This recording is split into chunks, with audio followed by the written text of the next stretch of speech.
உங்கள் குழந்தையின் வாழ்க்கை பயணம் சரியான பாதையிலா தவறான பாதையிலா எப்படி கவனிக்கலாம்? வாருங்கள் பார்ப்போம். ஒரு குழந்தையின் வாழ்க்கை சரியான பாதையிலா இல்லை தவறான பாதையிலா என்பதை கண்டுபிடிக்க அவர்கள் காட்டும் 3 சின்ன சிக்னல்கள் போதுமே. 1. முதல் சிக்னல் நடத்தை மாற்றம்.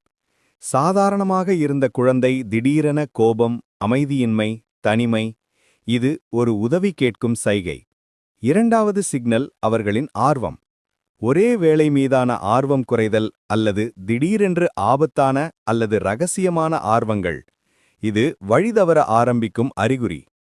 3வது சிக்னல் சுற்றம். குழந்தை யாருடன் இருக்கிறார்கள் என்பதை பாருங்கள். நல்ல நண்பர்கள், நல்ல பாதை. நெகட்டிவ் குழுக்கள், தவறான பாதை. ஆனா நினைவில் வைக்குங்க, குழந்தையை கண்டிக்காமல் கேட்குவதுதான் முதல் உதவி. அவர்களுடன் பேசுங்கள். அவர்கள் மனசு திறக்கும். அதுதான் அவர்களின் வாழ்க்கையை சரியான பாதைக்கு திருப்பும் முதல் படி.